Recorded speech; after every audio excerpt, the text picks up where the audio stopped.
ज्यादा दुख की बात यह है कि जिनकी बदौलत से संसद में दलित वर्ग के सांसद पहुंचे हैं, मेंबर पार्लियामेंट पहुंचे हैं, वो भी अपनी अपनी पार्टियों के आकाओं को खुश करने के लिए दलित उत्पीड़न के मुद्दों पर अधिकांश चुप ही बैठे हैं। चाहे वो दलितों के उत्पीड़न का मामला अपने देश का हो या फिर बांग्लादेश का हो। तो वही दूसरी तरफ पड़ोसी देश बांग्लादेश में हिंदू जो बड़ी संख्या में जुर्म जाति के वहां शिकार हो रहे हैं, उसमें अधिकांश संख्या उन दलितों की है, उन वीकर सेक्शन के लोगों की है, कमजोर तबके के लोगों की है, खासकर दलितों की है, जिनकी भारत देश में बहुलता होते हुए भी बंटवारे में जबरन उनको बाबा साहब डॉक्टर भीमराव अंबेडकर को संविधान सभा में चुनकर भेजने की सजा के तौर पर पाकिस्तान को दे दिया गया था। इस प्रकार बाबा साहब डॉक्टर भीमराव अंबेडकर संविधान सभा में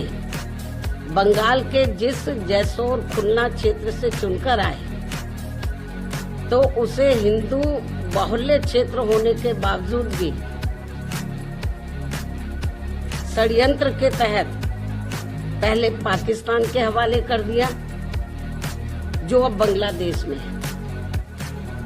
वो क्षेत्र अब बांग्लादेश में है, और जिस क्षेत्र को पहले पाकिस्तान के हवाले कर दिया था, जो अब बांग्लादेश में है,